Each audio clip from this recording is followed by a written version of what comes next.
It's Shaggy, back with another case of fully crazy, though legal, batch of fresh-baked dumb from the country we know and love, America. Today, we take a look into how far some people will go in pursuit of their own batch of crazy, sometimes even trying to sue all of science to accomplish it. I'm not talking about suing a college roommate that secretly performed experiments in body hygiene levels of stank. I mean actually trying to sue science itself. Because in America, we've evolved past suing people or corporations and have moved right into suing concepts and existence itself. Take, for instance, Walter Wagner, who just a while ago decided that he was just the brand of dashing hero who could save humanity from itself.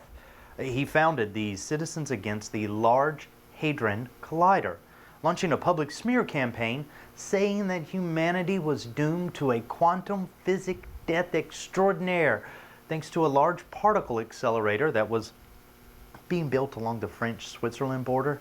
According to his website, and I quote here, some experts feel the risk of operating the LHC disproportionately outweighs anything science may gain from this experiment.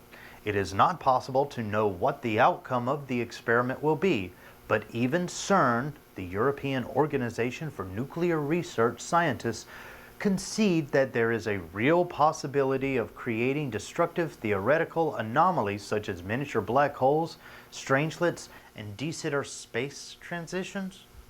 These events have the potential to fundamentally alter matter and destroy our planet. Now that sounds ominous, right?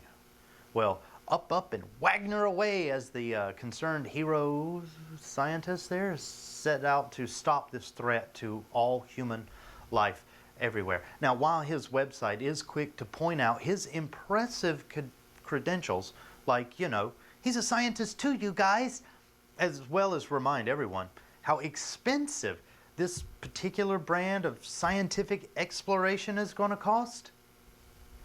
The scientist, Walter Wagner, strangely fails to mention his 2004 indictment for first-degree identity theft and fraud in Hawaii. It also fails to mention that he's a botanist. That's also known as like a plant scientist in the public circle, which means when it comes to quantum physics, he's the dirty kid eating his boogers in the corner of science class who everyone refuses to go near. Look, also missing from his website, reasonable, non-mentally and non-criminally insane evidence to support his claims about the collider. Still, Wagner believed that he was going to save the world, and if that meant getting totally rich and famous in the process, well, Wagner was prepared to carry that weight. He truly is an American hero, or he thought he was.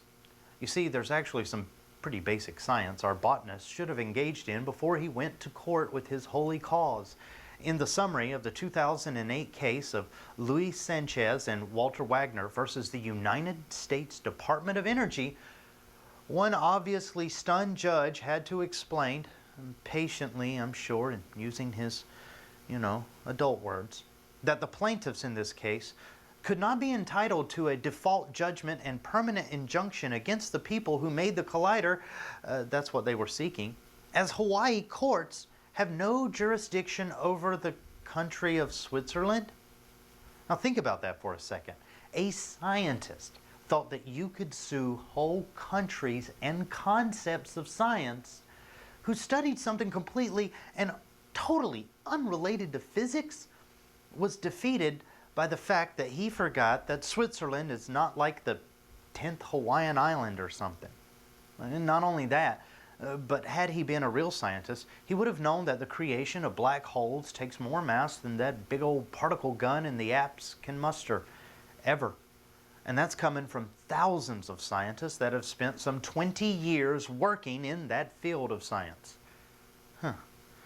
Proof you don't need to look too far for people in America who engage in making us all dumb.